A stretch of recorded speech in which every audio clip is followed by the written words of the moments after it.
Good afternoon. We're in the Committee of the Whole meeting of Tuesday, July 10th. Halton Squallow, Priest to Latimer, Squamish, away on my off. Welcome to the traditional territory of the Squamish Nation. There was an agenda in front of the committee. I'm looking for a motion to adopt the agenda. Moved by Councillor Kent, seconded by Councillor Pryor. All those in favour? Any motion carries. Excuse me. First up, we have a delegation from Western Stevedoring and Squamish Terminals. We have Brad and Kim and Steve. Paul. Welcome. And they're just here to sort of talk about their company and their intentions here in Squamish. Welcome. Thank you very much. Thank you. And you know, what I'm going to do actually is just give you an overview of our company, sort of globally, first off, and then also Western Stevedoring, and then just talk to you about some of the things that we're doing and also some of the business development stuff that you're doing. What I ask that if you do have questions when I'm going through it, please feel free to ask questions. I have no problem with that. I will go rather fast because it's kind of a long presentation, but I'll go through it rather quickly if that's okay. And we have 20 minutes. We okay. probably push it to a half an hour, give or take, okay. but. And we'll leave it up to you guys. And I mean, like, if there's any questions as we go through, like, please, I'm totally okay to any questions you have at all is fine with me. Wonderful. Okay. So we're actually a part of a larger global operation called Carrick's SSA Marine. They're our, I guess, our parent company. We have over 200 operations worldwide. As you can see, we're up in Alaska, down through the BC coast, along the west coast of the US. A lot of operations in Mexico, down in Panama, Colombia, Chile, over in South Africa, New Zealand, Vietnam, and then also on the east coast of the US, the Gulf of Mexico, and then a number of operations sort of in the interior of the US also. It's a family-owned company. It's owned, and our headquarters are in Seattle. We operate the Canadian operations on behalf of Carrick's SSA Marine, so our head office is in North Vancouver, and we're in charge of running Canada on behalf of Carrick's. The two families that own the company is the Smith-Hemingway family based out of Seattle and the Pardue family out of Mexico. So it is a family-owned business. It's probably the largest privately held terminal and stevedoring operation in the Western Hemisphere. So a fairly significant operation worldwide, actually. Okay. So as far as Carrick's has a number of divisions in it, I won't go into all the different divisions. We operate probably any kind of deep sea terminal you can think of, loading and unloading deep sea vessels throughout the world. So any type of product that you can think of that goes on and off a deep sea vessel, we probably load it something or unload it somewhere in the world. And I'll just touch on some of these as we go through here. So these are just a few of our facilities. A container facility in Seattle, another one, we actually operate two in Long Beach in LA in the US, another one in Oakland on the US. We're the largest container terminal operator on the west coast of North America as terms of volumes of TEUs that we handle. This is another facility in Cologne, Panama. To understand the size of this, we probably handle about 2.5, 2.6 million TEUs a year at this facility, which is the total volume of the Port of Vancouver at their three facilities. So, and this is just at this one facility. So very, very large facilities. This is another one in Manzanillo, Mexico. This is the largest container facility in Mexico. And so we operate this facility also. A lot of the places where we operate were on lease concessions, so you know, different types of arrangements wherever we are, different types of joint ventures in that. This is what's called a rail management system, so it's called an intermodal rail yard. This is one in Chicago. So this is about 450 acres. So it just gives you the scale of it. We operate these on behalf of the Class 1 railways. We supply the labor and equipment to load and unload the containers off the rail cars and then onto trucks. So we operate 45 of those throughout the US on behalf of the Class 1 railways. We also are fairly extensive in the cruise operations. We don't operate cruise vessels, but we do the shoreside services and that and provide the dock services, baggage on and off, stores, those types of things. We're probably the largest, I guess, cruise facility operator in North America. We probably handle about 3,700 cruise vessels a year, over 7 million passengers on and off of cruise vessels. So fairly significant. This is up, we have cruise operations in Alaska, San Diego, Seattle, Victoria, throughout Florida, and throughout Mexico. As part of that, we also get involved in, I'll call them ancillary services to the cruise industry. So we operate about 60 helicopters up in Alaska, taking cruise passengers up to the glaciers. We also take different people in for exploration and hunting and different things. So, kind of a varied business. And then we have about 140 huskies that we manage up on the glaciers. One thing on that too is the people managing the huskies, they live up there all year round. So they're living on the glacier with the huskies all year round while they're doing this. So we're part of the conventional division, which I won't go into each operation in the conventional division. However, we manage Canada on behalf of the conventional division. One of the things I should mention that we actually missed in going through here is we also have an IT company called Tideworks based out of Seattle. We have about 250 people in Seattle that develops IT solutions for the transportation and stevedoring in the industry. So it's a fairly significant role with respect to automation and the use of IT and software and that in the transportation industry. So we have a fairly significant group that does that also. So as mentioned, we operate Canada on behalf of Carrick's SSA Marine. So with respect to Western Stevedoring, we've been in operation since the 1940s. We started in Port Alberni, and we have a number of divisions within Western that operate throughout the province. And we'll just touch on a number of the divisions that we operate. So we service all ports in BC, as far north as Stewart, Prince Rupert, all over the Lower Mainland, and actually and all through Vancouver Island. So we're we're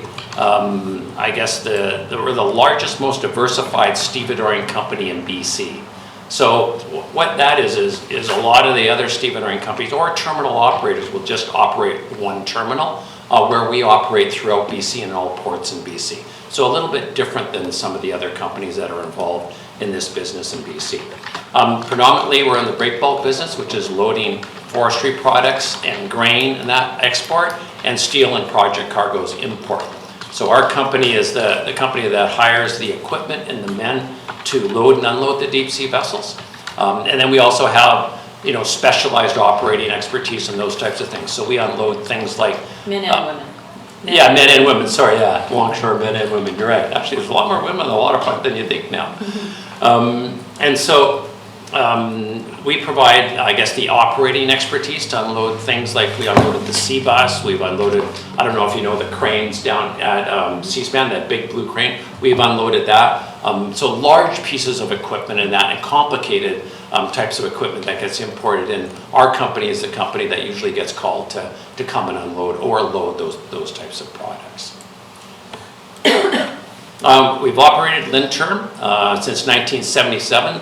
Interim was actually one of the major competitors of Squamish Terminals for a whole number of years, and now we're in partnership with Squamish Terminals. So it's called a break bulk facility, and we handle pulp and lumber export from that facility, and then steel and general cargoes import. And again, this facility is at the foot of the Second Narrows Bridge. There's the Second Narrows Bridge here, and our head office is right in the middle, right there, is where we operate or manage our BC operations from. Then we have Squamish Terminals, which we're very pleased to have, come in partnership with now, is what I'm going to say.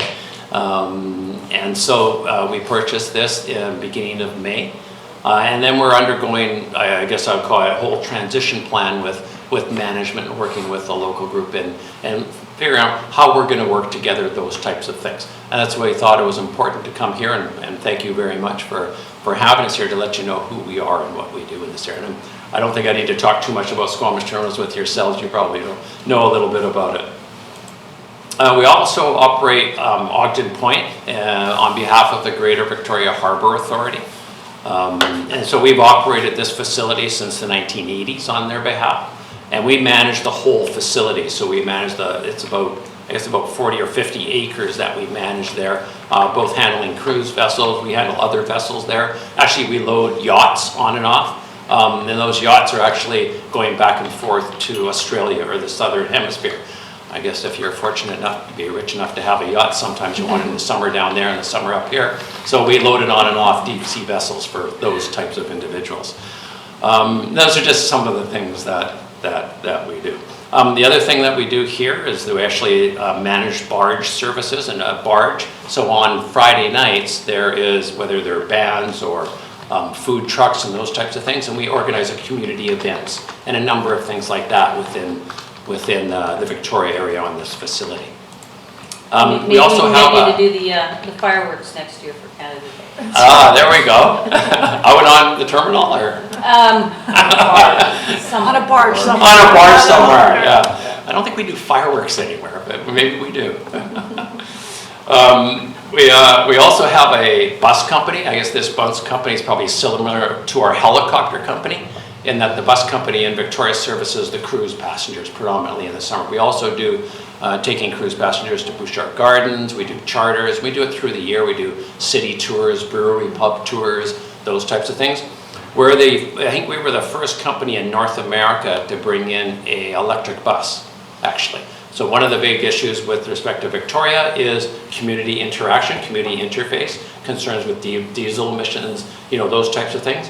So what we've done is we've entered into a long-term agreement to upgrade the bus fleet.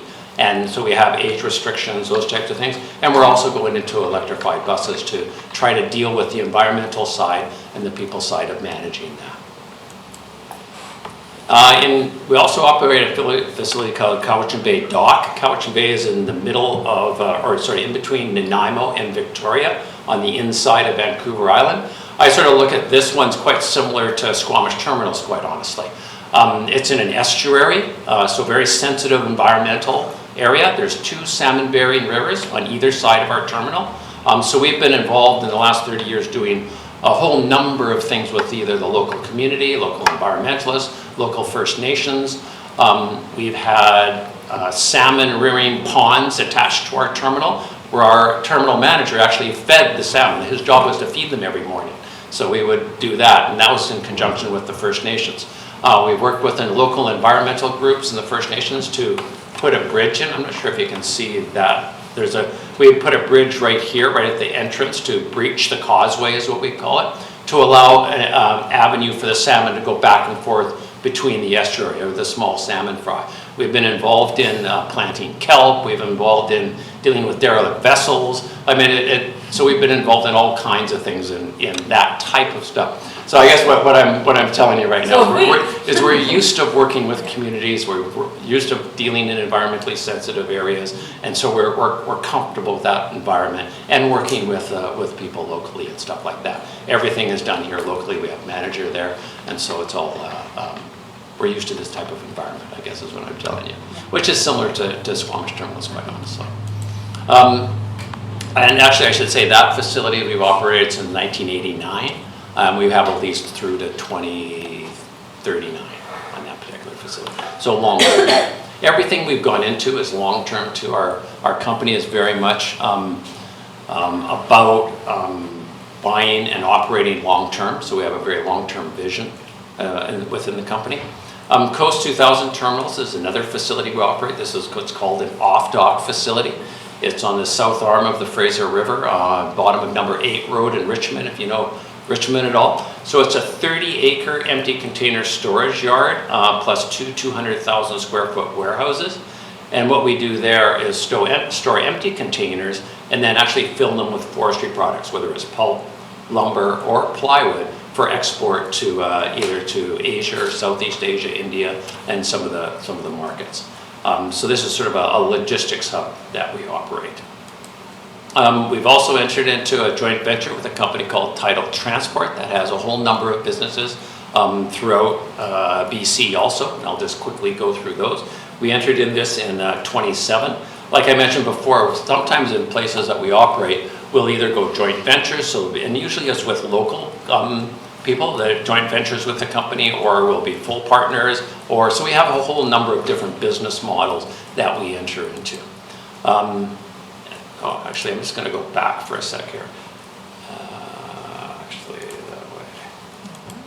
Yeah. I sort of took out a number of these companies, and so I'm just going to take you through some of them.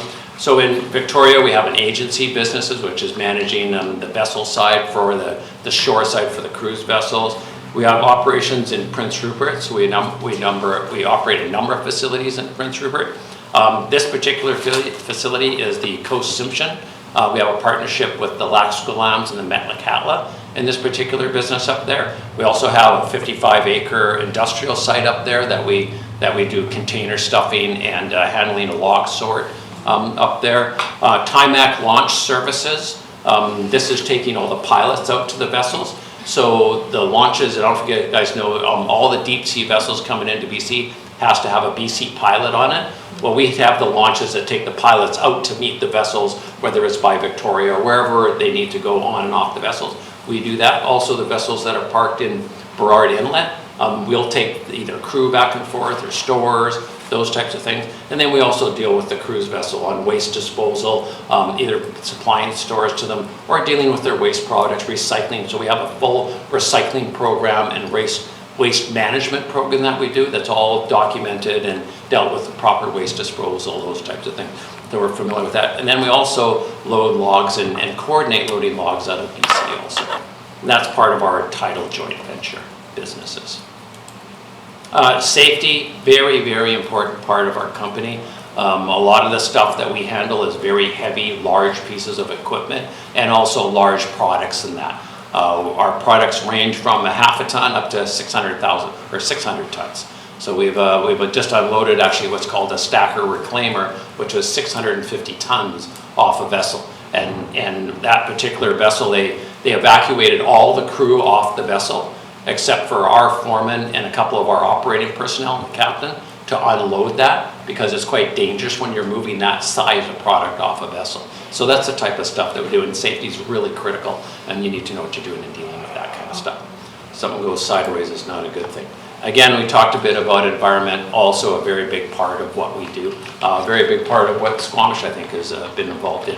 One thing I'll say too, we do a whole due diligence and review when we're purchasing companies. And going through and looking at the Squamish terminals, how they're managing the terminal, how they're managing from a safety-wise and environmental-wise, we're quite impressed with the management team out there and some of the things that they were doing. So we felt quite comfortable with that, so that's good. This is a little bit about how we manage our company. People, very, very important part of our company. We're a service company, and we have a saying, it's all about the people. Very critical part of what we do. Obviously, we've also got processes and equipment we have to deal with, it, relationship, customers, stakeholders. We view the community here and the district of Squamish as a stakeholder in our business and that. And everywhere we operate, we try to tie into the local stakeholders, the local community, and we're involved in all the different areas we operate. And then obviously, financials, another aspect, you have to make money to reinvest, to pay your people. So it's just the way the world works and stuff like that. So we have to pay attention. I'm just trying to keep you on track. Yeah. I want to leave some time for questions. Okay, then we've just got a few more. A bit about our people. There's just some of the people in our company, our culture, a few things about the culture, the community. Like I said, we're involved in the community in a fairly active way everywhere. We've got about 1,600 people throughout BC, about 100 with respect to Squamish, so you can just see the size of our company in that.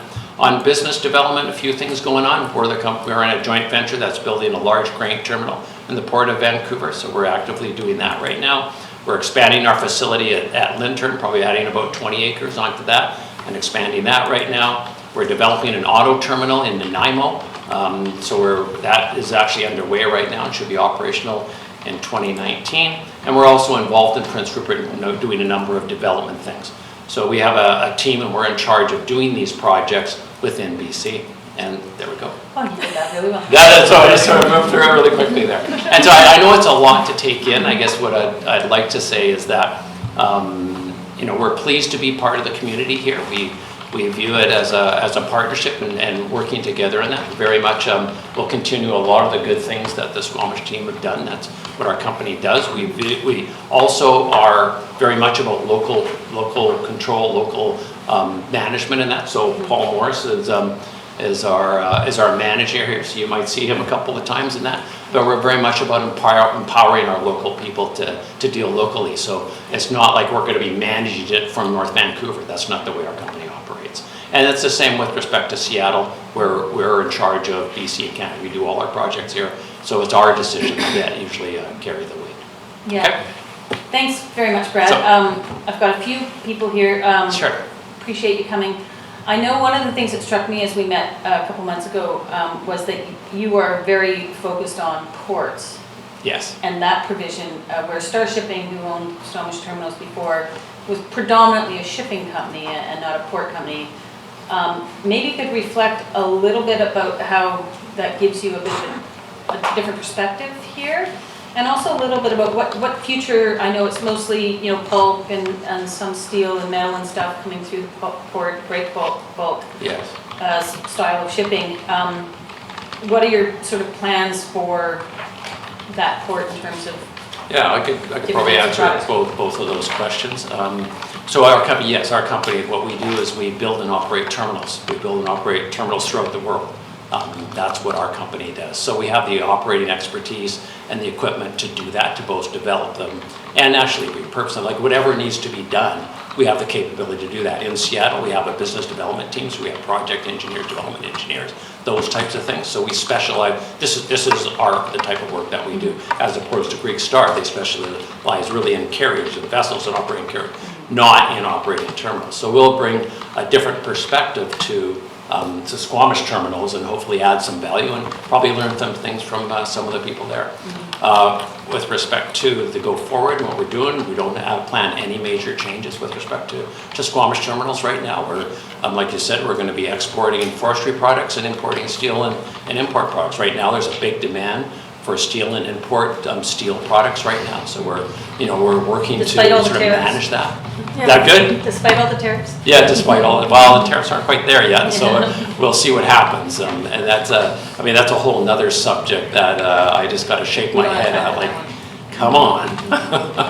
But it's that. So it's fairly business as usual at this point? Fairly business as usual. And, everything has a lifespan too, right? And so we've got a lot of interest, a lot of people calling us about,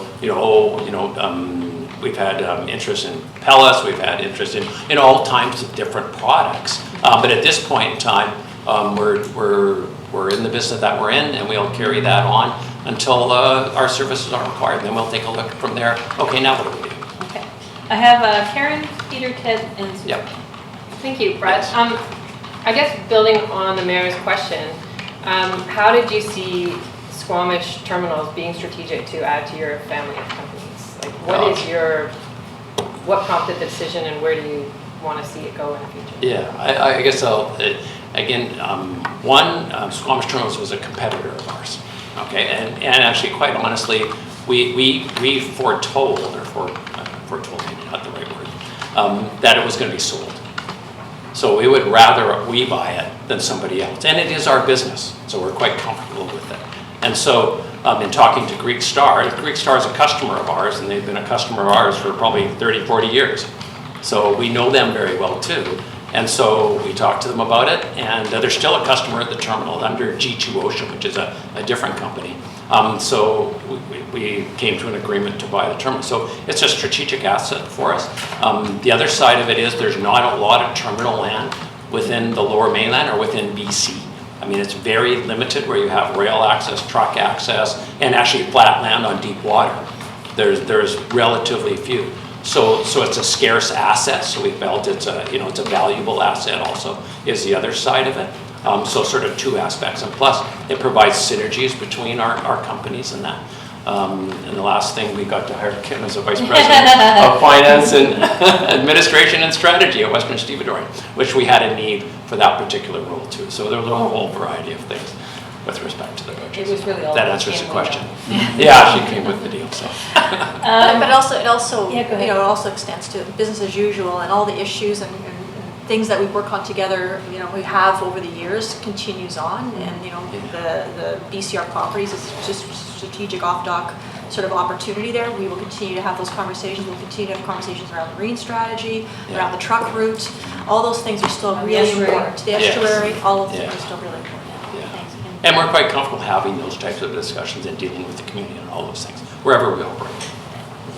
Peter and then Ted. Yeah, more just a comment than anything. I think noticing the scope of your operations and the things that you do in the other communities as far as environmental and community activities that you get yourselves involved in, I think there might be some things for us to explore that we haven't thought of before, Yeah. that you could work with us in Squamish.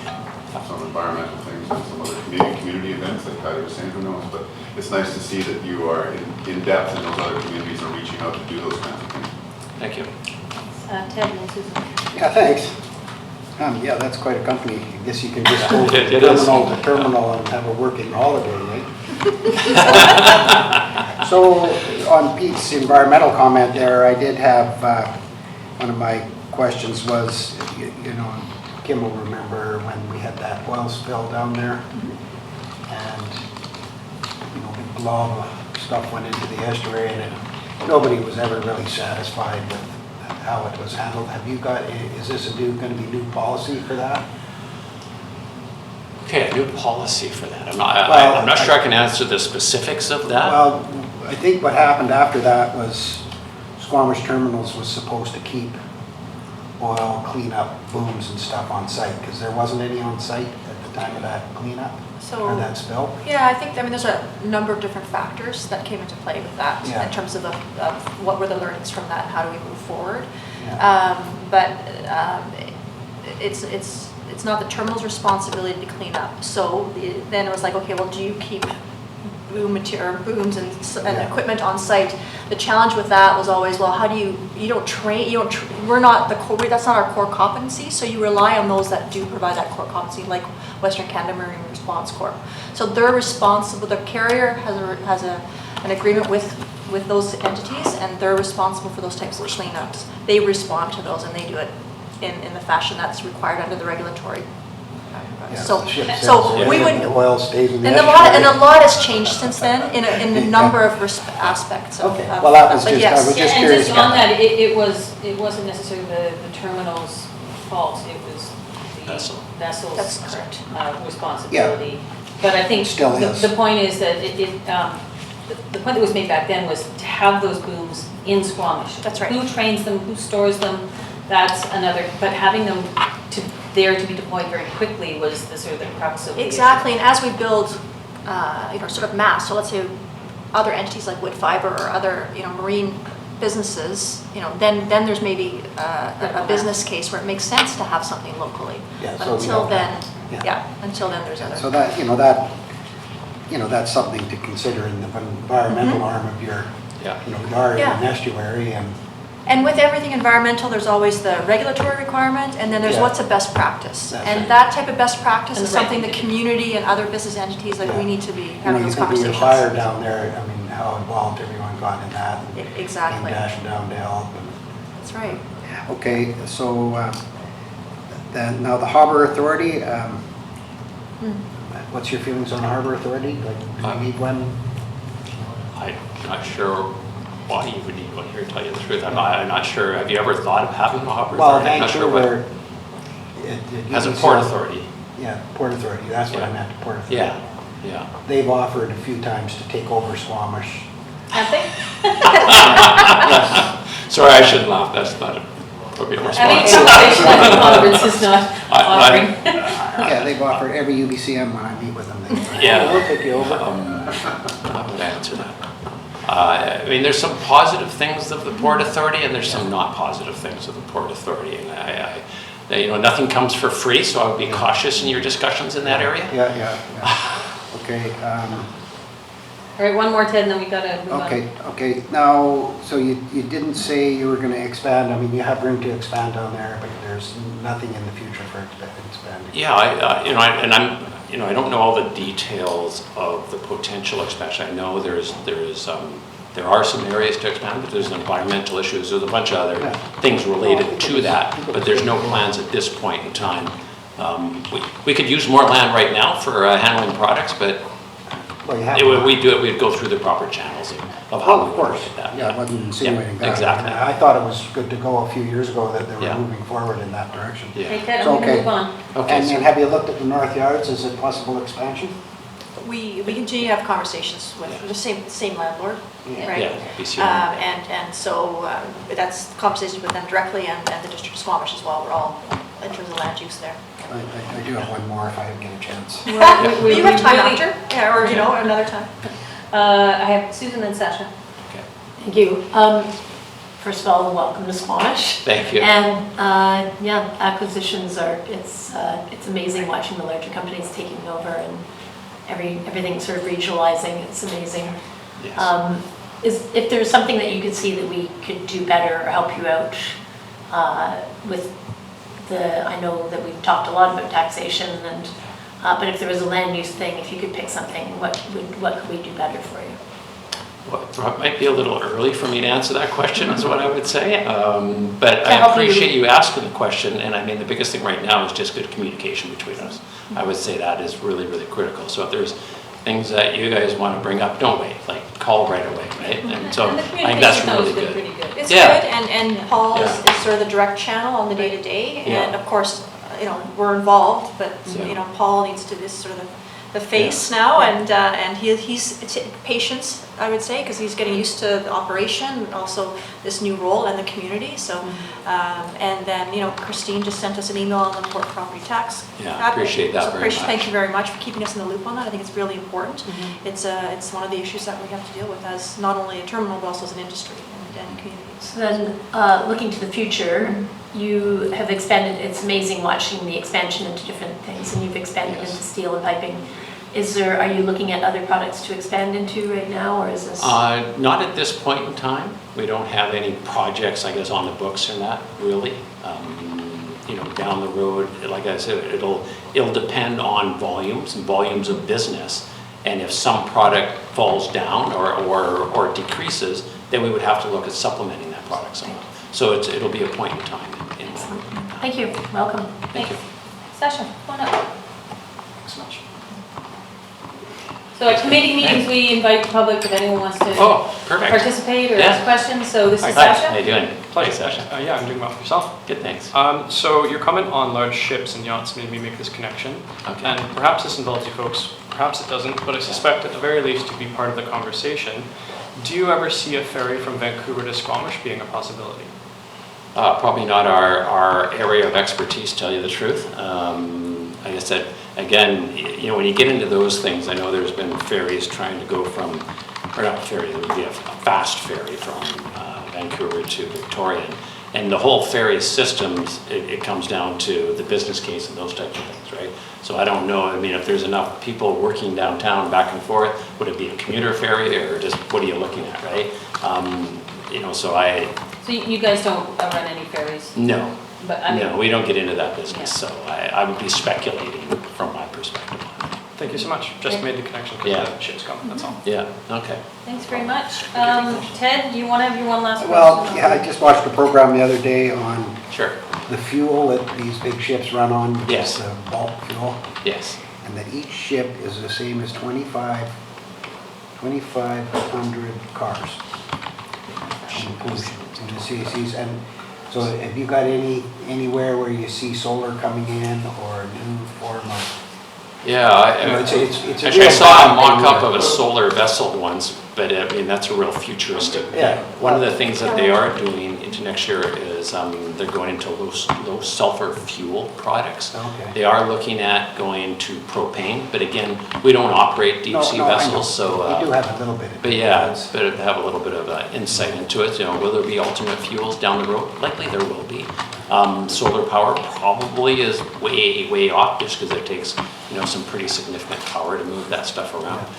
It's still the most, efficient way to ship goods, even Yeah. though you have that stat, Yeah. that kind of, that's a stat that gets attention, no question about it. Yeah. But in terms of moving, a Like the- plane versus a ship, Oh, it's- Yeah, there's no, and it's the size of the vessels. I mean, they're anywhere That's from right. 60,000 tons to 100,000 And tons. how So, many vessels are on the move at one time in your, thousands. hundreds of thousands? Yeah, there's a lot. there's a fun tracker can Google that, online. Ted. Yeah. Tracker online. Yeah, you'll be astonished how many Just vessels are moving around massive the world. polluters. Yes. Yeah. Yeah. And one thing I should say too is, which sometimes gets lost in the discussion, is that if you look at Canada, we're a trading nation. Our standard of living is based actually on trade and our natural resources. So you need facilities to either ship out those natural resources or big product into to be a trading nation. And really, so these types of facilities are going to be around probably for a long time. We're probably going to need more. So that's just the fact of life and sort of in Canada and what we do. Okay? Well, thank you very much for taking the time to Okay. come, and I know appreciate there's it. some curiosity about there, but it's business as usual. Yeah. It's just another organization that specializes in ports that is taking over Yeah. this particular operation, and welcome. Thank you. That's right, too. I'll just close off, too. You talked about a larger corporation taking over a smaller corporation. I'll just give you an analogy there. Yes, Western Stevedoring has purchased Squamish terminals, but Western Stevedoring ourselves, we were bought by Carrick's SSA Marine back in 2006. So I've been through this on the other side, and very pleased that we were bought actually by a family-owned company with the kind of values that they have. And so hopefully we can instill that in the same thing with respect to dealing here and with yourselves. Great. Okay? Thanks very much. Thank you. Great, thanks you guys. Thanks, Yep, Paul. take care. Why don't we take just a 1-minute meeting, we'll let everyone, a 1 meeting break, I should say. We're back on item 4.1, the joint quarter evacuation plan, and we have Chief Stoner and Megan, our acting interim emergency coordinator, and this is your first time in council chambers, I believe. It is, welcome. Great, thank you. Good afternoon, Mayor and Councilors. So my name is Megan Latimer. I'm the Interim Emergency Program Coordinator with the District of Squamish. And today I'm going to provide you with an interim update on the Sea to Sky Corridor Multimodal Evacuation Plan. So for our agenda today, I'll give you a quick overview, sort of recap about the project itself. And then what we'll do is go through some of the updates that have occurred since the last time I believe you heard about the project at the end of last year. And then I'll give you a sort of overview of what the plan itself is actually going to look like. And we'll take a sort of deep dive in and look at some of the hazards that have shaped the plan, some of the population data and other demographic information that we've been considering for the plan.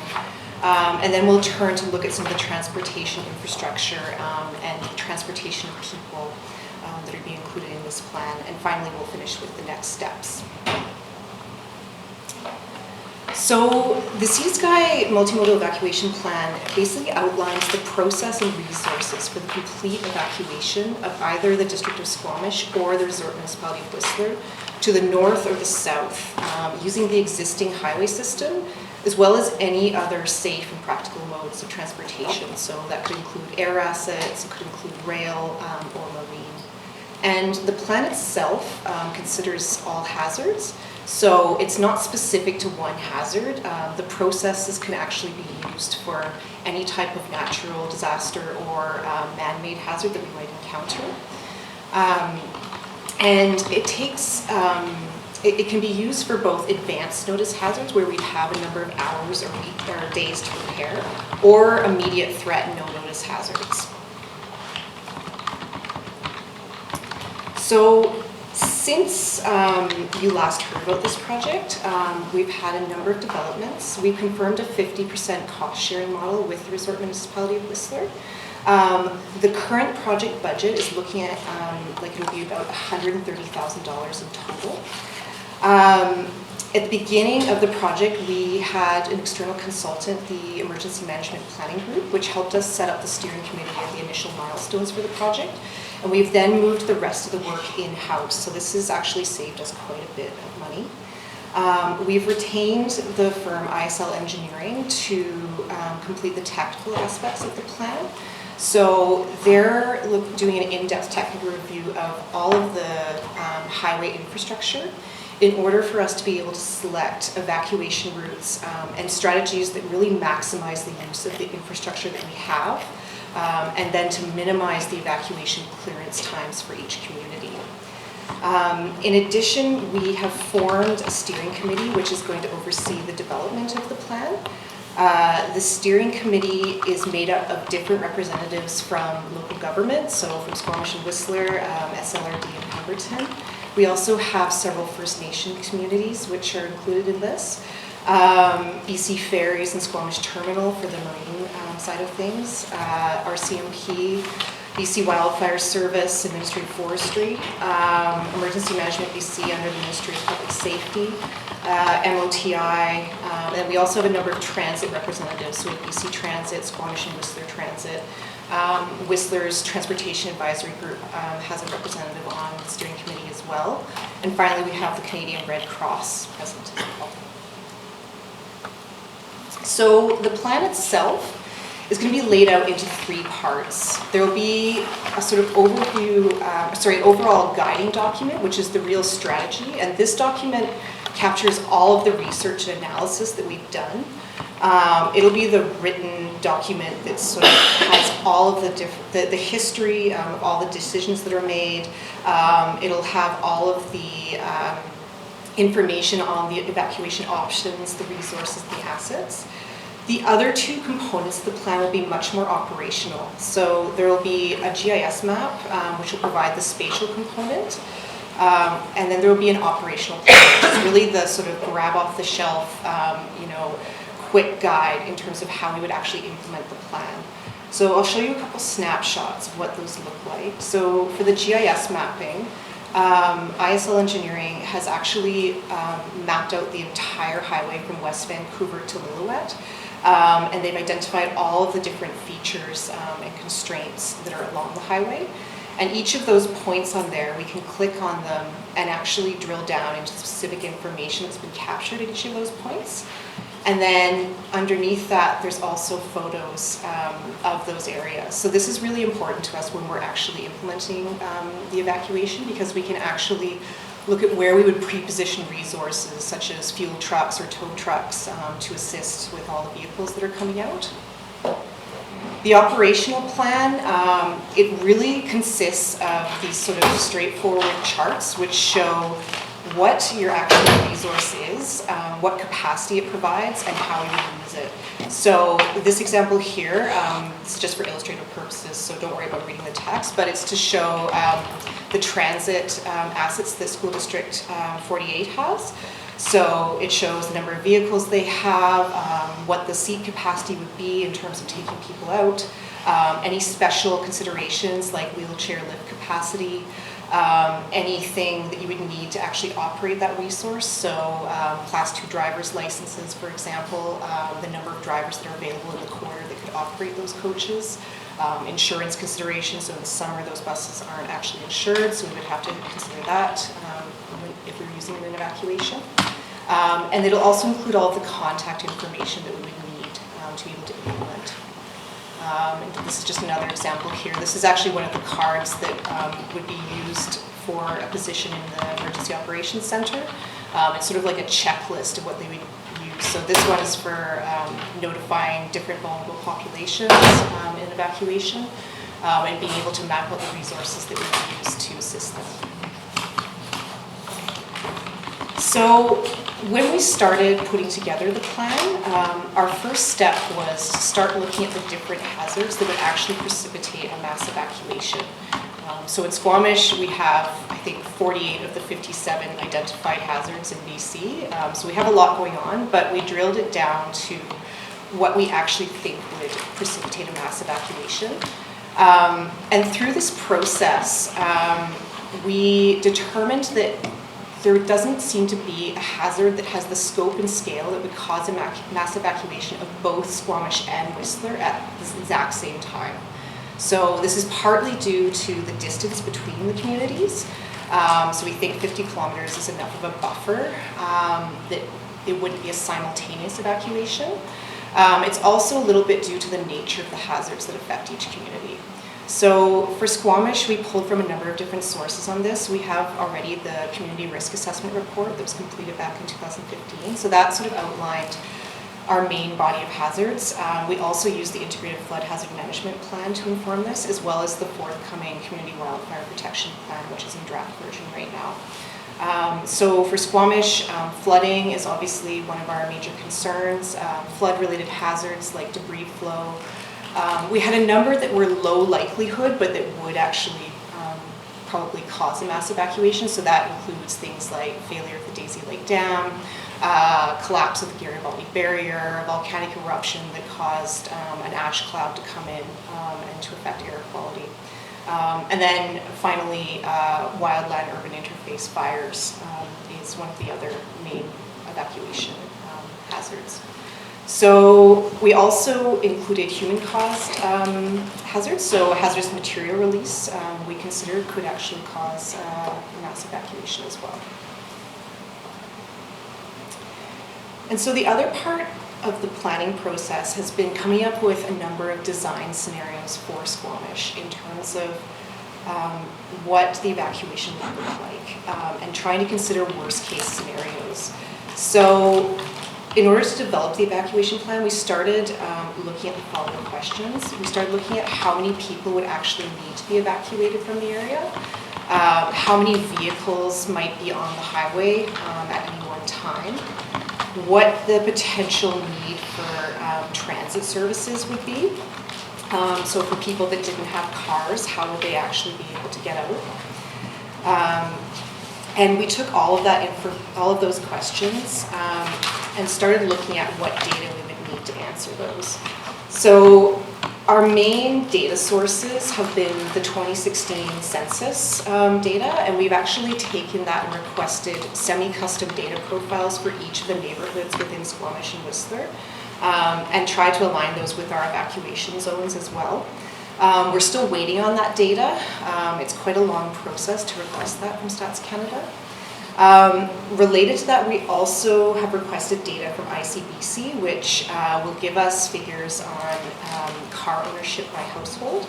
And this will be really important when we're judging the volume of traffic that actually is coming onto the highway from different neighborhoods. It'll help us identify where the different bottlenecks are and where there could be potential congestion. Other sources of data we've been looking at, especially to consider tourism and visitors in the region, have been both Squamish and Whistler's tourism visitor volume models. So we're looking at average visitors per month, when the peak weekends would be.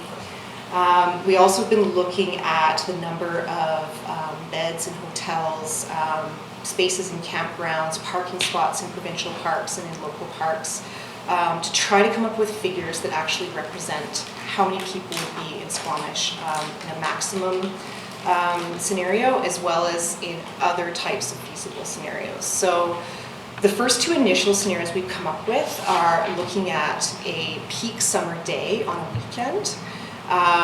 And at this point, based on all of these data sources, we're looking at around 25,000 people that would be present in the District of Squamish, and just under 10,000 vehicles. This may change based on some of the data that we have coming in from Census and from ICBC. And in this scenario, there's very few people we expect that would actually be carless or that would need transit assistance.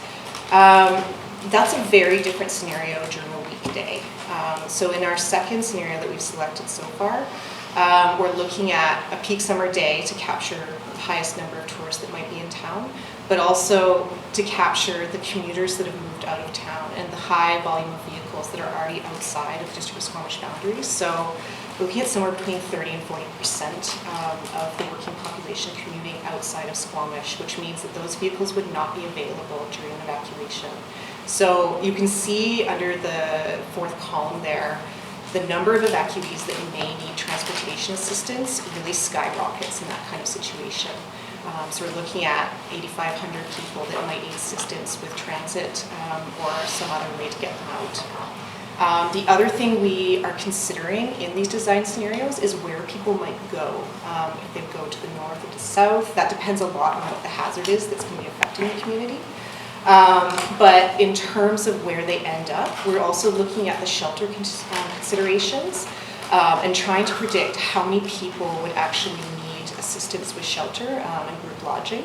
So we're in touch with Metro Vancouver, also up on the northern end with Kamloops, Lillooet, to try to map out where the spaces are for people once they got out of the corridor, where they would actually go. So just to turn to the traffic modeling that we've been working on with ISL Engineering, and I'll apologize right off because the examples we have are actually from Whistler.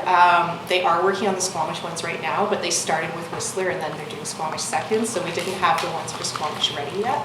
But I think this will give you an illustration of what will be forthcoming for Squamish.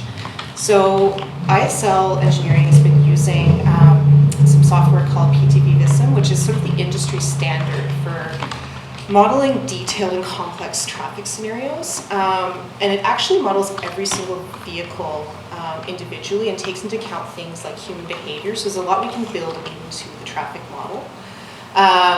And we think this is actually going to provide us with the most realistic simulation of evacuation that's possible without actually doing it. So I'll show you what that actually will look like. Must be nighttime. Yeah, the nighttime evacuation.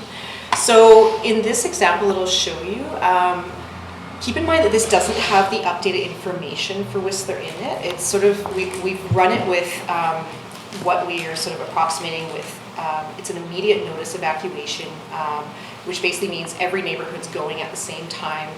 We've modeled it with 20,000 vehicles just to see what that would look like.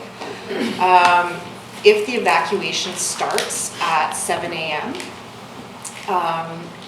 you can see the red, that doesn't show up very well, but the red turning to green as the different neighborhoods empty out onto the highway. And using this, we'll be able to start to identify where some of those bottlenecks would be in immediate notice evacuation. In advance notice, we're hoping to be able to actually stage it, so it'll be much more straightforward. There'll be a big sort of public messaging campaign that would have to be accompanying that.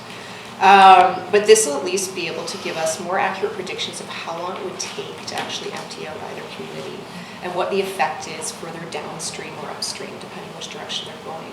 So, can you just play that again? Yeah, for sure. Maybe turn the light off just so we can maybe see the colors a bit better. Thanks.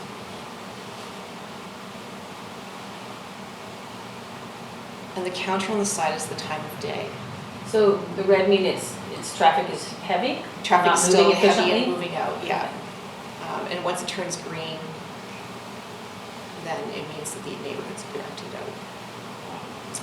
So with 20,000 vehicles, that's already looking like 8 hours and 15 minutes to empty out all of Whistler. Do you run it north also?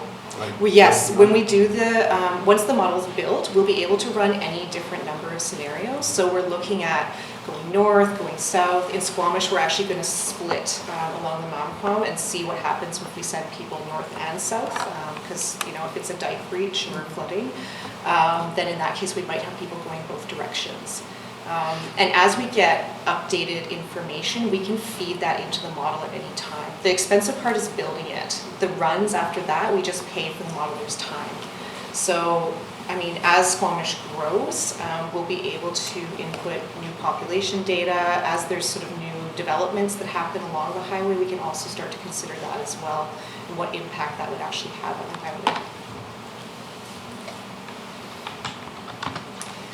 And what we're hoping to get out of the modeling is these sort of timelines that can help us make decisions. So it'll actually be a process of working backwards. So from when the hazard event actually occurs, what kind of buffer we want to have from when we had everybody out of the community. And if it takes 12 hours to evacuate everybody out, for example, you'd want to work backwards from there to when you actually give that evacuation order. And then prior to that, you want to be looking at how you're pre-positioning all of the different assets and resources in location. So bringing out extra buses, bringing in extra RCMP to assist with actually overseeing the evacuation. And prior to that, the actual activation of the Emergency Operations Center, public notification that an evacuation might be forthcoming. So, turning to the transportation infrastructure side, obviously the highway is going to be our main mode for getting in and out. And with ISL, as I mentioned before, we've been working to review all of the different assets, but also constraints along the highway that would affect an evacuation. So they've mapped out the entire Highway 99 now, and they have recorded all of their observations about the different constraints. So that can include things like single lane stretches, where lane drops occur with the passing lane when it switches from one side to the other. actual blockages like traffic signals or stop controls, which will slow down traffic. Things like reduced speed curves and height restrictions, railway crossings, and importantly in this area, the topography as well, and where some of the risks are around that. And from this mapping, they've come up with a number of different recommendations about how we can sort of overcome those constraints and make the most of that infrastructure that we already have. So, as I mentioned before, the priority will be to keep the traffic on the highway moving during evacuation.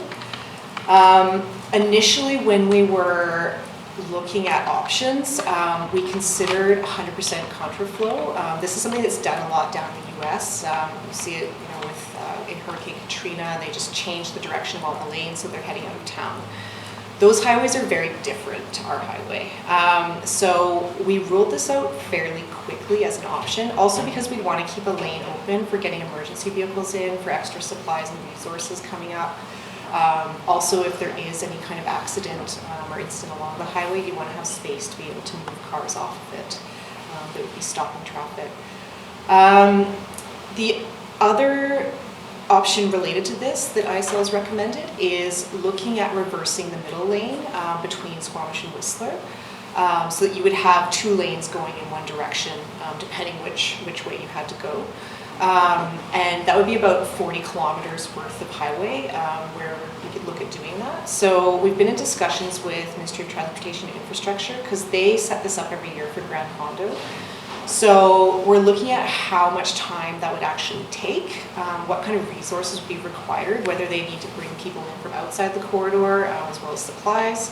And we're going to do a comparison of how much time that actually saves. So once we do the model runs, we'll actually be able to look at modeling 2 lanes going one direction or the other and compare that to the actual setup time and see if it's worth it.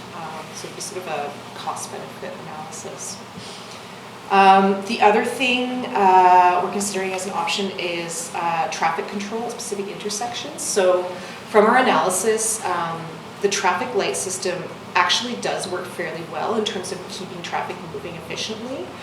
There are some intersections that we'd probably look at potentially having manual flaggers at to try to increase the speed of people moving through there if there's bottlenecks. Also, just because people are stressed in an evacuation situation, it could be good just to sort of have the control in some of those places. So Cleveland at Highway 99 comes to mind. And then the final option they've put forward is, something I mentioned before, is just the phased evacuation by neighborhood. And this would mean sending neighborhood by neighborhood at different times. So you would phase out that evacuation process. Of course, there'd be people that would try to cheat the system and kind of move around and go quicker, but we do think that with the right public messaging, this could be a good option, especially in advance of a situation where we have a couple days, and you could start moving people who are closer to where the hazard impact is expected to be, move them out first, and then work your way out to the other neighborhoods, or in some cases you might do the opposite depending on what it is that's coming up. So in addition to the highway, we looked at a number of different alternate transportation modes. So we looked at other road networks in the area. We also considered marine options, air assets, and rail. So I'll take you through each of those right now. In terms of the Forest Service roads, there is an extensive network of Forest Service roads in the corridor. However, there's really only 3 that we identified that actually link communities. So there's the Hurley River Road, which links Pemberton and Gold River.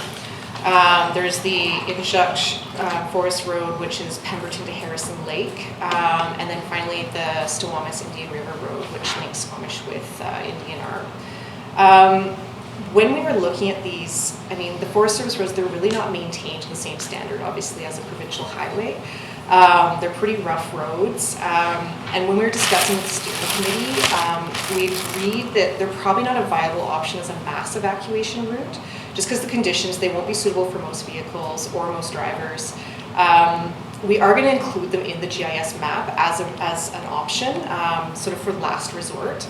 We also discussed using them for bringing in resources, supplies potentially, but again, you're running into the same kind of issues with access. And interestingly, in our discussions with Ministry of Forestry, we actually discussed closing some of those roads to prevent people from going in, just because if they did get in there and then got stranded somehow or broke down or had an accident, we would end up diverting emergency personnel to go and rescue them, or potentially we wouldn't even have the capacity to do that. And so it puts us into a very difficult situation, maybe stuck out there. Whistler is also considering the use of the Whistler Valley Trail. This would probably be more for pedestrian and cyclists to reach sort of central muster points for people that don't have vehicles. But they are looking at taking the gates down and using them for emergency vehicle access as well. So we also had a really close look at the ferry option. So we've been talking a lot with BC Ferries. They have an emergency ferry service plan in place.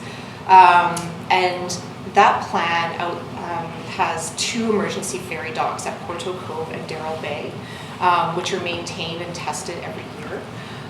Both of those docks can accommodate a ferry about the size of the Queen of Coquitlam, which is about 1,400 passengers. And they can also accommodate the new Salish class ferries, which I think are running on the Sunshine Coast. Those are about 600 passengers. And when we discussed with the steering committee, we didn't see this as a viable option for vehicle traffic, just because the highway would get backed up really quickly with lines of cars trying to get onto the ferries. We did see this as a potential option for, again, for carless people who could be picked up by buses and dropped off as walk-on passengers at the ferry. So that's one of the options we're also going to start to model with ISL Engineering. And sorry, did you say that was the size of ferry that would fit in Darrell Bay? Yeah. Darrell Bay or Porto Cove. Or Porto Cove? Yeah. And then in addition to the ferries, we're also looking at commercial and private vessels. So we've been talking a lot with Squamish terminals. And they can actually accommodate any sort of size of large cargo vessel. And they have a portable gangway that can be used to dock to most vessels. BC Ferries, when we ran this by them, they were not so keen about coming right into Squamish terminals, just they've never tested it and there isn't the vehicle access onto it. However, Squamish terminals said that within a day they would be able to help us organize a cargo ship to come in. There are limitations with that because obviously cargo ships are not set up to transport people. There aren't enough life jackets or life rafts. So one of the other things we're looking at is actually bringing in a cruise ship, which would be well suited to actually transport people. So we're trying to put some timelines on that as well as an option. I think it makes me laugh a little bit because if it's life or limb, there's no life jackets. Get them on the boat. Yeah. That's the thing that's limiting our ability to get people moving. So we also looked at the different airports that are in the corridor, so Pemberton and Squamish airports. Pemberton has a 4,000 foot runway, Squamish has a 2,400 foot runway, and there's a number of different aircraft that can land on there, both commercial private aircraft as well as Department of National Defense aircraft. And again, in our discussions with the steering committee, we didn't see this as a way to mass evacuate people, but we did see it as useful for serious medical cases, for getting them out very quickly, but more for bringing in people and supplies very quickly as well. And both of these airports are unmanned, so what we would need to do is work with the province to bring in an air marshal. Usually that would be supplied under Ministry of Forestry or BC Wildfire Service, just because they have a lot of experience with this. And then they would be directing the air traffic in the area and trying to coordinate between the different types of assets coming in and out. And finally, we looked at rail. And this was quite an interesting one. So early on, we talked with CN Rail about the option of using the tracks, because they actually own the track rights in the corridor. And they were quite willing to engage in planning around this. However, they don't have any passenger cars. So they said to us, if you can find some passenger cars, we'll engage in looking at what kind of agreement we would have to have. So we reached out to a number of different passenger rail services, including Via Rail, Rocky Mountaineer, West Coast Express. And actually from here in Squamish, the West Coast Railway Association came forward and was very enthusiastic about helping us with this. It turns out they maintain... Bus cars. Yes, yeah, they maintain 3 train cars, which would have capacity for about 500 people. They maintain them to the CN Rail specs.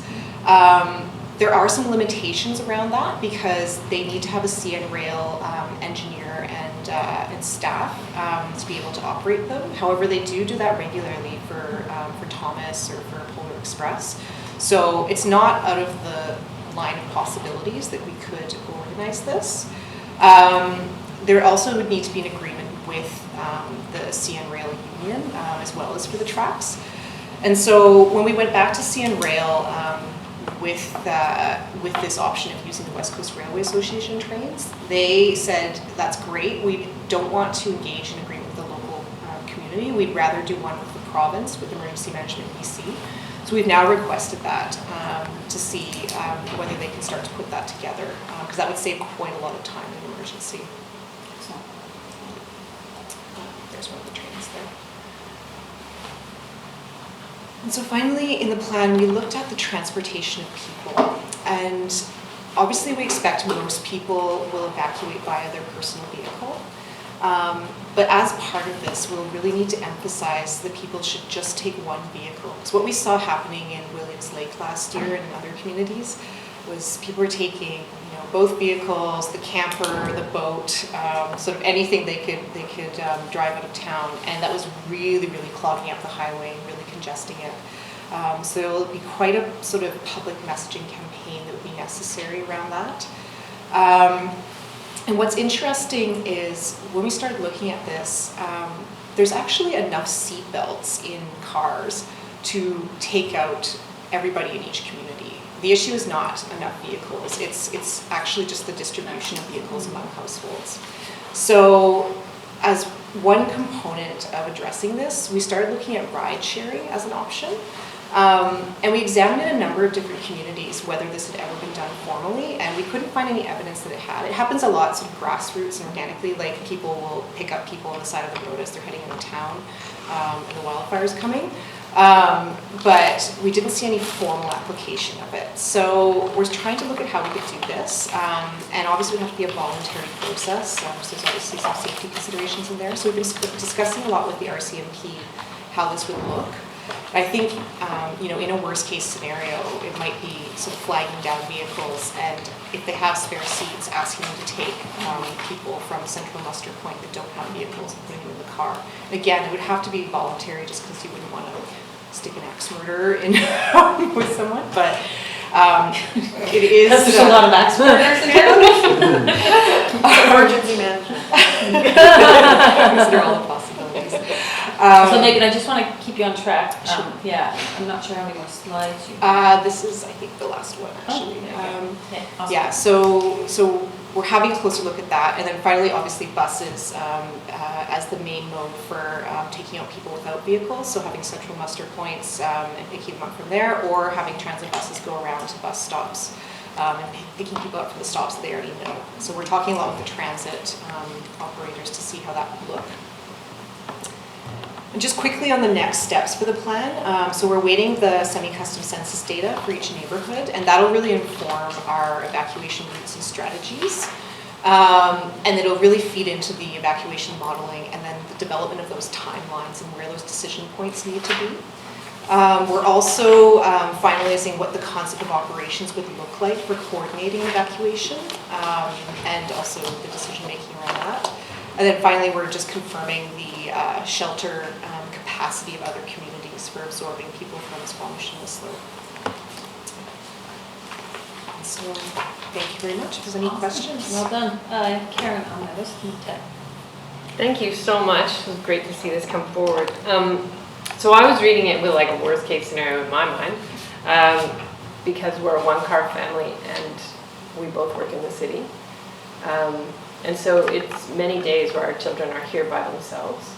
So I was wondering if you've considered, one, a place for all the commuters that get stuck in the city and can't reach their children, where we're gonna hang out because we'll be breaking out if the highway is closed to us coming north. Or Whistler Down. Or Whistler Down, whatever. So where would we go? Because ostensibly you wouldn't want us coming back into the community, but that's what we're gonna try and do. And also then, if we have an evacuation plan, does this mean our schools and daycares have evacuation plans? Those are my 2 questions related to Great it. questions, thanks. So, yeah, really good questions. So in terms of the first part of people outside the city who would be worried about their children or other family members in town, we definitely are considering that. So that's part of this mapping exercise about where people might go and which sort of centers could be set up, what kind of central points people could have as a meeting location for registration, reunification with family members. We have reached out to all of the daycares and the schools, and they do have their own evacuation plans. I think under legislation they have to have certain minimums, but we would be assisting them in terms of how they would actually fit into our evacuation plan. And that's where really the transit resources really come in terms of how we would utilize those, who we prioritize in terms of taking out first. And a lot of it does come down to sort of what is the hazard that's affecting us, whether the highway is actually blocked. You know, if we did have a number of days before, say, a wildfire was coming through, then you might be looking at people coming in, picking people up and taking them out. There's sort of a lot of different factors involved there, but we have considered those, and we are trying to make it as straightforward as possible for people to be reunited with their families if they are separated. Can I just follow up? Yeah, go ahead. My other question is, I know that folks up north use Kamloops as an evacuation center, and so if we have a scenario where wildfires up north and then in this corridor, we can't all converge on Kamloops. So we talking to all the communities in the center as potential options? Yes, we are. Yeah, we're reaching out to all the communities along the corridor as well as on each end. And then through Emergency Management BC, they also map that out every year before wildfire season and before freshet season. And so we would also utilize them to help coordinate that. It would have to go through them anyway for the coordination piece. We were just trying to pre-map it just to speed things up a little bit. But they would be able to assist in terms of if there was a saturation at one point, where we'd move to and where we'd be telling people to go. Okay. And when you reached out to schools, did you reach out to the independent schools as well as public schools? I need to double check that because it was actually my counterpart who was doing the schools component. But yes, it is definitely something I want to include. Okay, thanks. Thanks, Ted. Nancy. Thank you. Yeah, pretty interesting stuff. So do you train for this kind of, is that what you get a degree in? Let's focus in on. Stuff? Well, I'm just trying to You understand. can have a conversation with Megan anytime. Well, isn't that pertinent information? What kind of No, education you let's have? ask questions about the Okay. interim strat, the plan as it is. Hazardous materials, I saw that on our lists up there, and so, is that trucks going through town with hazardous material? Trains, It could be Well, trucks, trains, trains, yeah. It I could thought be. we had a deal with the train guys, that if they were gonna take anything through town, they were letting us know. Bill? They bring hazardous materials through town. I'm not aware of it as it happens. I do have an app where I can see that happening, but regardless, even if we knew they were coming in or not, if there was a spill, we'd still have to respond to it. So, Yeah. Well, the awareness They that generally it's, don't give a lot of lead time because they don't want any. they don't want people to know. Yeah. So we Okay, don't get a well, lot of. we did have that conversation with CN after that big accident in Ontario, and that was the deal, was you were gonna be informed of anything going through, anyway. That's not quick, but anyway, yeah. So then, you mentioned First Nations there, and you said we're in touch with some of the First Nations. I mean, you know, they're kind of a little bit on the outskirts anyway, so is there like specific plans for letting them know? Yeah, so we're always in close coordination with them. They have a slightly different process for declaring an evacuation process. So they would do a band council resolution, whereas we would do an evacuation order. Yeah. But it would definitely be something we would coordinate. And I think there already is a really strong relationship there with Squamish Nation for us, and I know up in Whistler with the Inuit Nation as well. So we'd be definitely information sharing, and we actually would probably have them sitting in the EOC as well, so that we could make sure we're coordinated. And so, I mean, I noticed, like in the modeling that you're doing is, like, how do we get every car in Whistler out, and how do we get every car in Squamish out? So that's worst case scenario, obviously. And so, you know, and I'm thinking, well, if it's a flood, everyone's going up the hill, and if it's a fire, everyone's going down the hill. So I guess you prepare for the worst. What about people that are, like, to Karen's point a bit, like, she's in Vancouver, the kids are home from school, the dike starts breaching, I mean, that housebound people and that kind of stuff, how do you track them? I know people with either mental illness or diminished mental capacity or physical challenges were a learning experience for the evacuations last summer. So maybe reflect what we, just to add on to what Councillor Pryor was saying on what we learned. Yeah, for sure. So, as you say, one of the learnings from last summer was that this was something that it was a gap. It wasn't properly addressed. So, what we've done is we've actually set up a special working group to look at the evacuation of people with special needs. So that can be persons with disabilities. It could be persons with mental health issues. It could be people with just general health issues. And there's a lot of broken legs in Squamish from adventure sports. So, you know, looking at what the process would be for getting them out. So. At the moment, we're in discussions of how we would actually know where those people are, how we would inform them of how they would get in touch with us to make it known what their needs would be, so that we could then coordinate that. So we've been talking a lot with BC Ambulance Service, also with the transit operators, to try to look at what would be the questions we would have to ask people if they were calling into a central line to request assistance with evacuation, and how we would screen that. So there will be some people we'll have to sort of have on our radar already in advance before, because they won't be able to necessarily call in. So we're working with, you know, Vancouver Coastal Health on that to try to also identify where there might be sort of pockets of people.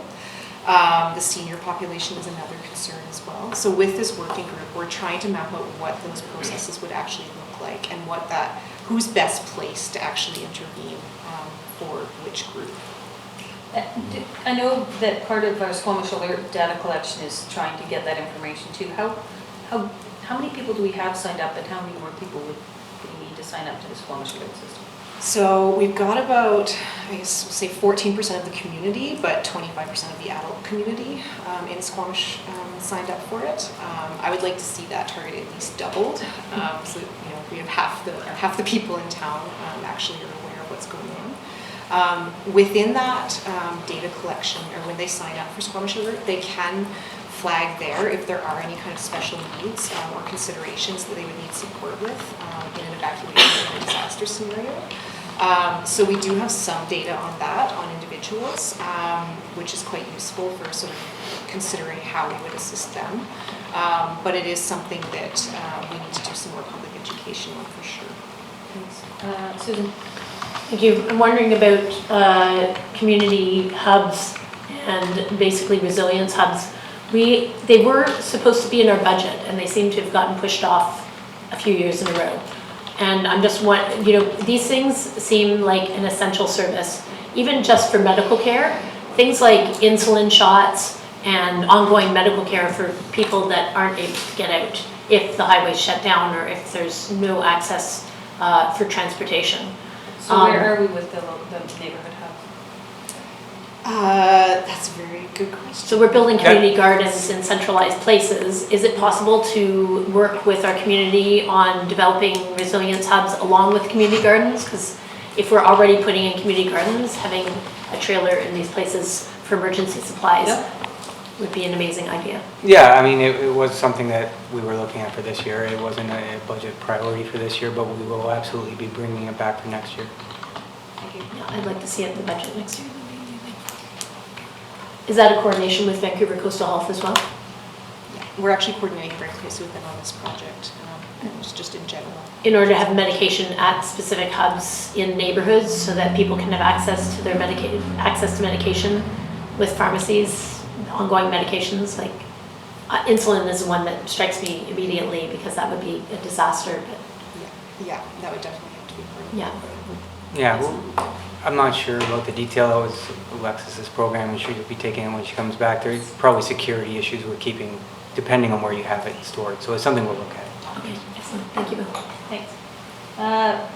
Ted, we gotta wrap this up. You have Yeah, one more question? well, I just forgot to ask about like the campsites and the forestry campsites way out there. I mean, fire would be one of the biggies for me as a, one of, that could cut off the highway and so you get all these people camping out along the river somewhere and someone lights a fire up. I mean, it's just helicopters and best we can do. And we're generally looking at Squamish and Whistler. This particular study doesn't necessarily comprehensively include the SOID. Does it include Britannia Beach and that type of thing? No, it's just within the boundaries of the communities. I mean, it would be obviously looking at the hazards that come in from outside that would affect us, but in terms of the modeling, we're looking specifically at our communities. With the traffic modeling, we've actually received data from the Whistler Transportation Advisory Group, which gives us traffic data all the way along Highway 99, which is great because initially we were just going to model Squamish, Whistler, and in between because that was the scope of the budget. But now we actually will have data for the entire corridor, which will sort of help us make better decisions. Because I think the regional district, as Ted says, sort of camping in the urban, all over really, as well as the smaller communities along the corridor, can't have to be part of the equation. And it would not make sense for us to do all these numbers without understanding there's another 1,000 people out there in the SOID that are going to be part of the equation too. So I know it's just us, but I'm not sure we can exclude that analysis even though we're funding it. And the SLRDs, they're on our steering committee, so they are able to sort of bring in those factors. Okay, great. Okay, well, thanks for that. That was fairly painless first time. Thank you. Thanks, Megan. Thank you. Thanks, Bill. So you might want to bring that up with the SRD next time. Yeah.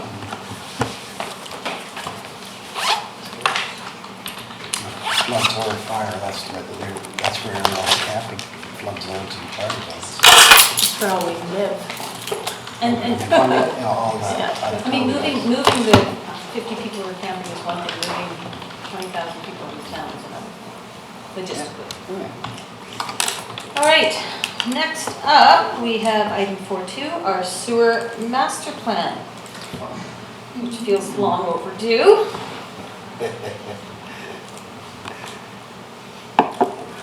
So long overdue, I thought we did it a year ago. Almost. Good afternoon, Mayor and Council. My name is David Roulston. I'm a manager of municipal infrastructure for the district. I'm here today seeking Council's adoption of the sewer master plan. Some background on the utility is that our sewer utility is comprised of 98 kilometers of sanitary sewers, 22 lift stations, 12 kilometers of force mains, and our wastewater treatment plant. The last sewer master plan was completed in 1999, so quite out of date. The district initiated this new sewer master plan in order to inform our capital planning and also to enhance our development reviews. So we scoped the project. It included 6 main components. The first was to complete a flow monitoring program and build a hydraulic model that we could use to assess the capacity. The second was to prepare a stormwater inflow and infiltration reduction strategy, to complete a capacity assessment in order to determine any growth-related upgrade requirements, to prepare a sewer renewal plan based on a condition and risk assessment, to combine the capacity and the renewal plan into a prioritized capital plan with proposed funding sources, and then last to complete a financial analysis on the utility. So in terms of the timeline, the project was initiated in February of 2015. We completed nearly a year of flow monitoring, and I'll get into the reason why on the next slide. Then there was 4 months to build the model and to calibrate it based on our data collection.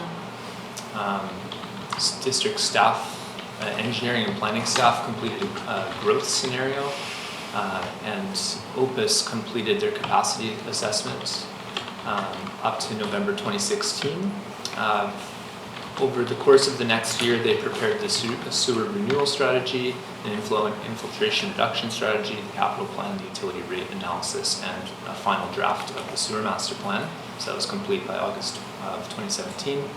And then the district reviewed that, and the plan was finalized by March 2018. And that brings us to today's presentation. So it certainly took longer than required, or longer than anticipated.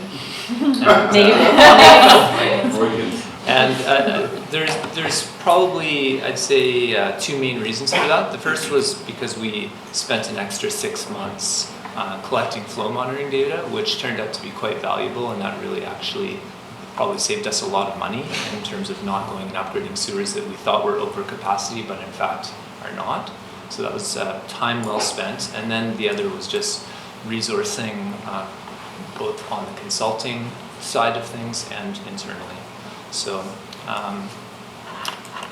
it probably should have taken 2 years, and it took 3 years. So, there's definitely some opportunity to be faster, but we end up with a comprehensive product at the end of the day. So getting into the flow monitoring and building the model, we had 10 flow monitors that were installed at critical points, so basically representing catchments throughout the district. We collected flow and rainfall for a period of 5 months in 2 different stints. The first was March to June of 2015, and the next was November to January. So with these flow monitoring, we want to catch extended dry periods as well as some good storms so that we can understand what's happening in the dry and how much stormwater is getting in during storms. So within each catchment, the consultant completed an analysis that determines dry weather flow, how much groundwater is working its way into our system, and what's called rainfall dependent inflow rate. So when it rains, how much is accidentally getting into our system. And so based on all of that, the model can determine what's called a peak wet weather flow, and that's what we size our sewer systems for. So our inflow and infiltration assessment found that the downtown East Brackendale and Garibaldi estates were all high priority areas to work on. They have a higher percentage of pipes that are in poor condition, and we found a number of stormwater inflow points. So these are areas where we are going to be focusing efforts in the future in order to try and reduce stormwater getting into our system. The Industrial Park, Tantalus Road, and the Scott Crescent, which is Hospital Hill, were identified as medium priorities. They have some pipes with poor condition. And then Valley Cliff, West Brackendale, Denville, and Loggers Lane were all identified as being a lower priority because the pipes are generally in good shape and we don't have that much cross connections of stormwater working its way into our sewer. So the recommendations from this assessment were to implement a flow monitoring program every 5 years, and that should be done as part of our master planning updates. To be completing recurring CCTV inspections and manhole inspections as well as vapor testing. So we should be doing about 10% a year, which means that we would inspect every portion of our system on about a 10-year cycle. And then also to develop a groundwater monitoring strategy, which means we're going to put a piezometer into the ground, probably close to Howe Sound Secondary School, so we can be monitoring groundwater levels and determining what's the corresponding flow within our sewer system. We can draw better correlations between those two. And the whole point of this is to reduce stormwater because that's water that we have to treat and pump. It requires energy, and we have to increase the size of our sewer systems to accommodate that. On that? No, okay. So we completed a system capacity assessment. There was 3 different models that were scenarios that were modeled. The first was current conditions during dry weather flow. So the idea there is to identify any low velocity that could cause backups and maintenance issues or flooding. To assess the current peak wet weather flows, so in order to identify any current capacity issues. And we assessed a 2050, we called this build out, so quite a conservative scenario where we basically thought of any possible development that could happen over the next 32 years in order to identify any future capacity issues and also make sure that any pipes, new pipes that we're putting in now are sized adequately because they're going to last for 100 years. We want to make sure that we don't have to go in 30 years and increase the size of that. So the results of that are that under the current scenario, there's no major issues. There are a few minor issues. In terms of low velocity, we had one sewer that surcharges under present case scenario. And in the 2050 Can you scenario... just explain that in layman's terms, please? Basically, the one sewer that we found that's under capacity, it would be flowing full.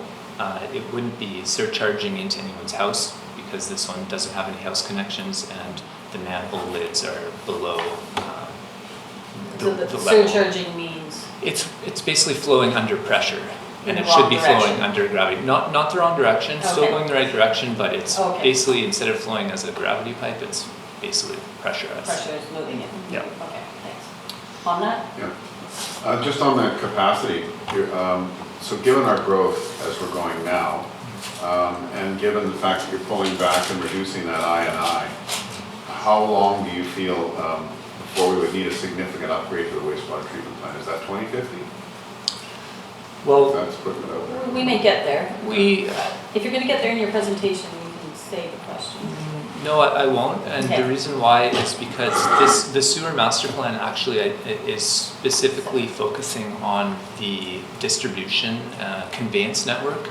The wastewater treatment plant has sort of a separate process that's been undertaken, and we are completing an upgrade, ongoing upgrades, because in order to meet our liquid waste management plan. Different plan. Yeah. It all arrives at the same It's place. all part of the roads same lead to Rome utility. in this case. Yeah, our utility financial analysis takes into account the costs that we need to be putting into the wastewater treatment plant, but the actual capacity assessment focused on our conveyance system. Thanks. When I was looking at the report, I noticed a considerable amount of infrastructure that goes from 450 to 200 with pipes in the backflow. That must create from going from these massive pipes into much smaller pipes. And I'm wondering, and these pipes are also newer pipes, I'm wondering, are we asking, is this all in our DCC funding models as far as making sure that developments that are coming in are paying for the bottlenecks, and as they add capacity, that is developers paying for this and not financed by taxes? Through the mayor, so our capital plan identifies the funding source. So for projects that are growth related, they were identified as being funded from either DCCs or by direct developer contributions. Anything renewal related would be coming from municipal taxation. Thank you. Yeah, go ahead. So the other thing I'm wondering about is natural asset management. Are we integrating our, you were talking about groundwater and infiltration flows. I'm wondering if we are looking at long-term integrating our sewer system with our natural assets and our permeable surfaces so that it is one system instead of looking at pipes and sewer as one system and then infiltration as another system, because as we fill up our permeable surfaces, more of the stormwater is going to be going into, and especially as we look at development on permeable surface land that has traditionally allowed for collection of stormwater. Are we looking, as we start building on these permeable surfaces, at the amount of stormwater that's going to be coming into the system as So well? two things here, sewer system, stormwater system. I think we're talking about two different things, but I think No, the question. that was just the stormwater Yeah, system. so that we're on the sewer master plan, not the stormwater master plan. However, I think it's The the natural infiltration, asset natural assets. piece or data that we can collect that may help us Yeah. with our natural asset piece through the water level monitoring. Right, so we didn't specifically look at land use changes or changes in permeable surfaces and how that would relate to the sanitary sewer system. Basically our focus has been on, let's try and identify any stormwater cross connections and eliminate them. And let's make sure that our pipes, all the joints are tight There's no cracks that are allowing groundwater in. So a really well-constructed sewer system Yeah. is We won't get the impermeable, and it doesn't really matter what's going on outside. So our focus is really on, let's make sure that the pipes are all in good shape and that we're minimizing the amount of stormwater getting into it. And one more? Yeah, the last, well, so far, the last question. The pipes that were put in 20 years ago seem to have a higher PACP than the pipes that are put in longer. Like the older pipes seem to be surviving better than the ones that are less than 20 years. Is there a reason for that?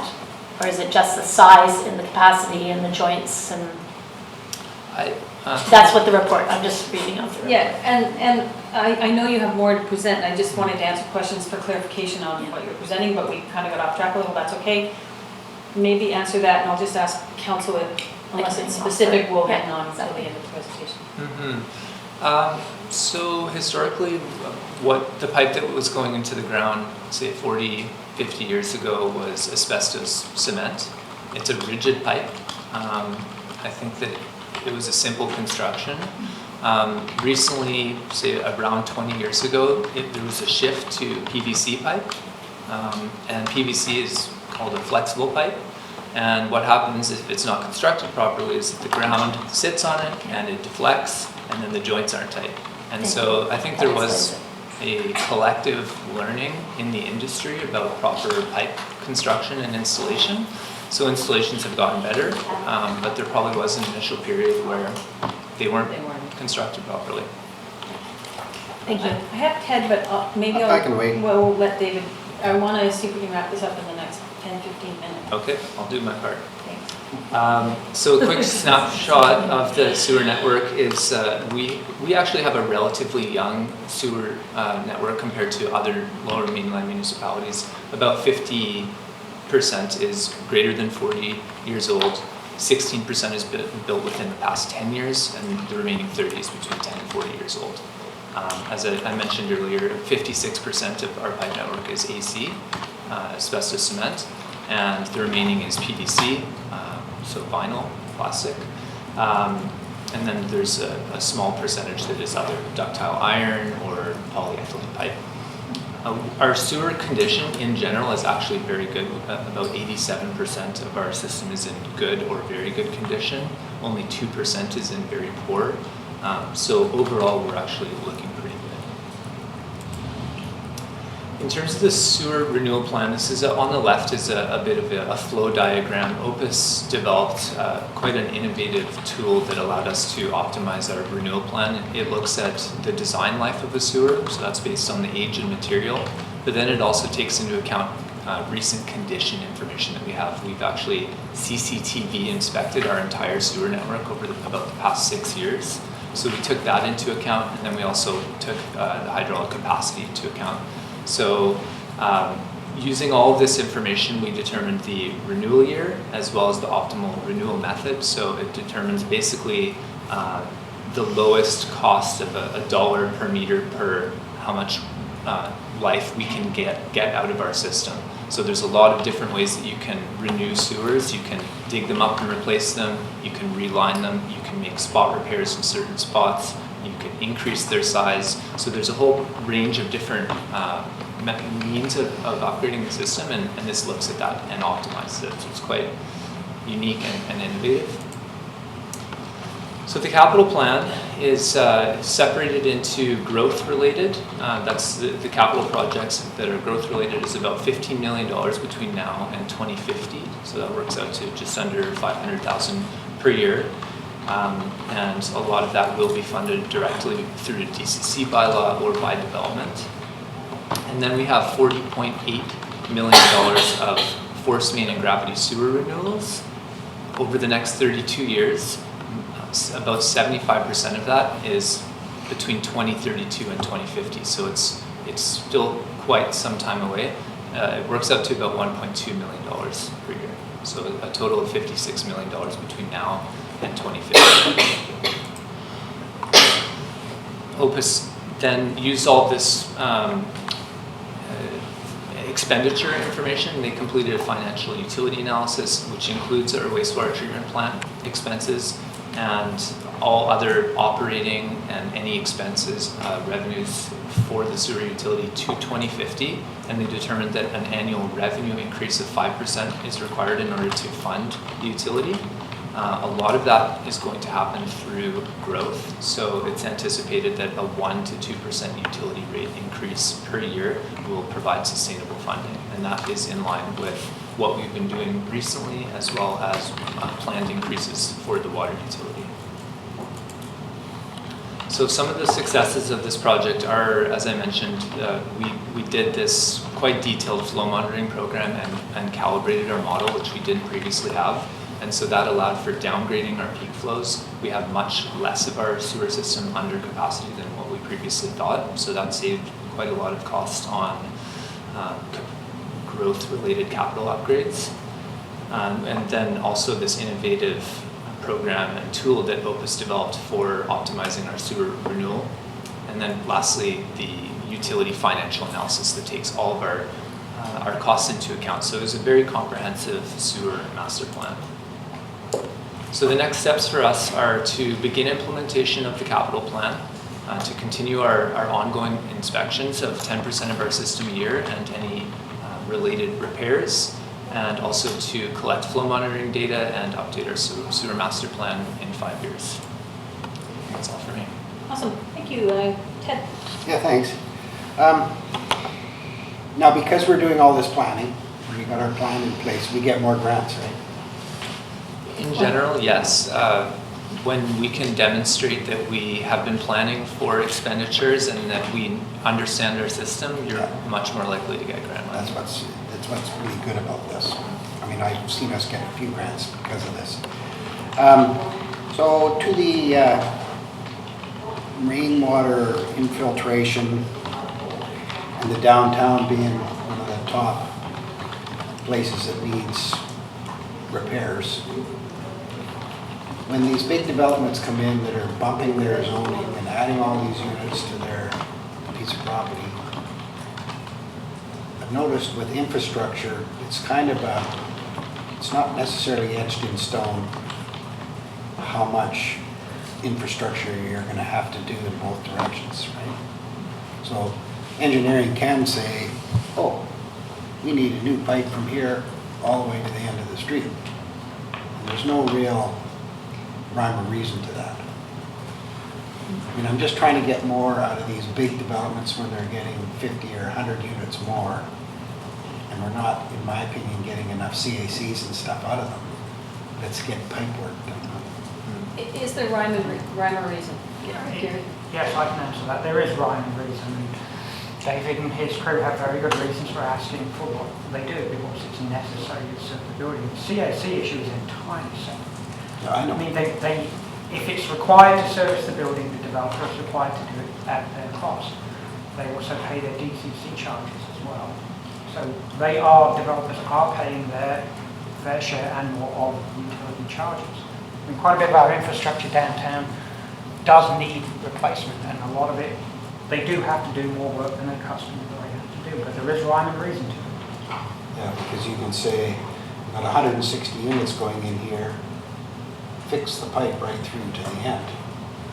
If there's rationale? If there is rationale, an engineering rationale for it, there's a capacity issue, particularly on the water side, if you need more water for fire flow, which you've got to put more units in now, you've got to be up to 10 stories. But what about... Well, let David add to that. David. So our subdivision development control bylaw has very explicit regulations about sewer capacity and replacement. And so basically it says that if the depth of water is greater than 80% of the diameter of the sewer, then it's under capacity and we would require a capacity upgrade.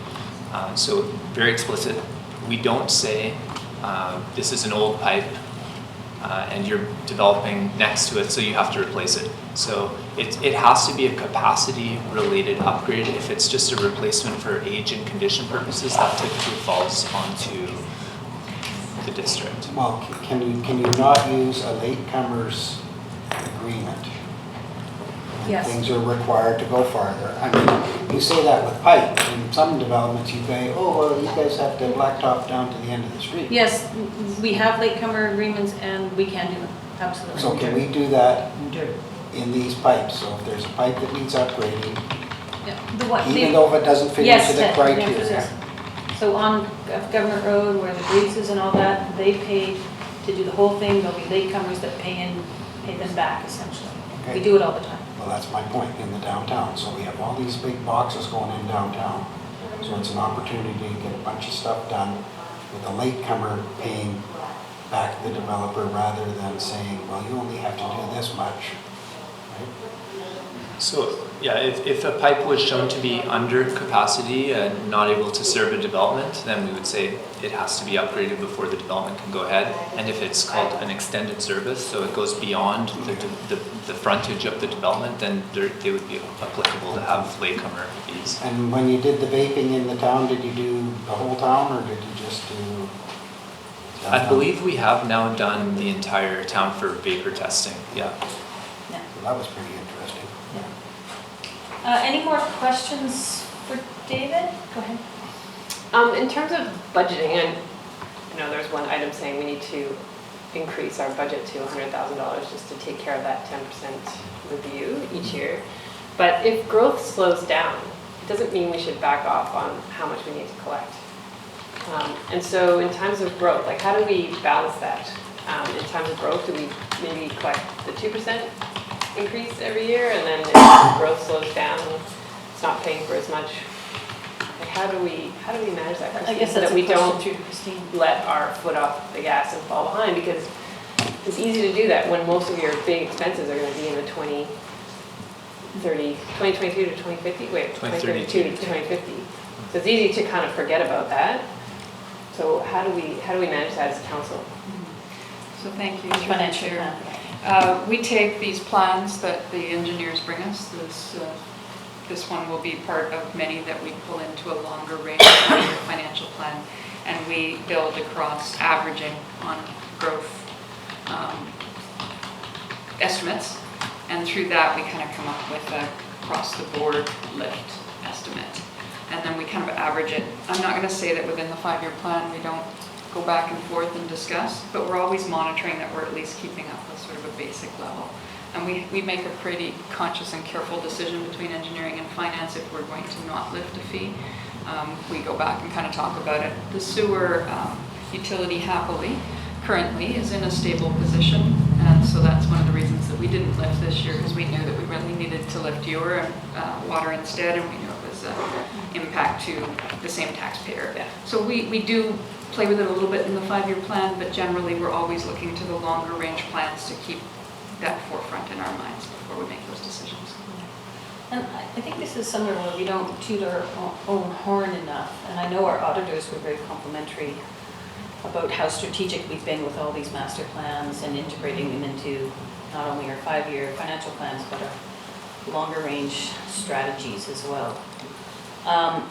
Maybe just, so I think the only one we're going to renew in the near future, so we're going to check off sewer, we've done sewer. We have asset management this year or next year? This year. This year, so redoing the asset management plan that was done maybe 7 or 8 years ago now. And then is stormwater, like we've got water, we've got liquid waste, sewer, flood hazard management plan, fire master plan, rec master plan, facilities, real estate. But stormwater still to come, correct?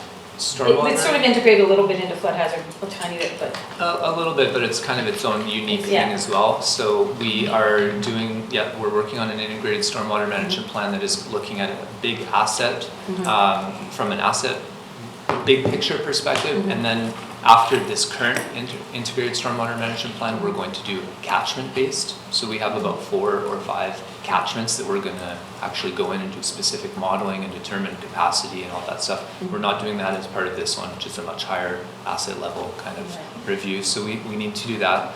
We're also working on a wastewater treatment plant, asset management plan right now that is grant funded, as well as a pre-design for capacity upgrades at our wastewater treatment plant. But I'd say the district is in a very good position with all these master plans that are quite recent and have been done, over the past 5 years for almost all of our major infrastructure systems. Yeah, and I think just going back to Councillor Chappelle's point about natural assets, I know we've talked about do we do a very strategic natural assets plan, and I think that's certainly something I think council in the future should consider. But also in the meantime, we were talking about how do we incorporate those values within the stormwater master plan, the water master plan, and making sure that at least within those plans, the natural assets are being considered, and then at some point, I think we should do a comprehensive natural asset plan. I can comment on that. So with the integrated stormwater management plan, as council is aware, we are incorporating natural assets into that specific review. That's ongoing. And then we have yet to write a formal scope for the asset management plan, but we have written a grant application for it, and it was based on using a natural assets approach. So the plan is to incorporate natural assets into that as well. Excellent, awesome. Any further questions for staff?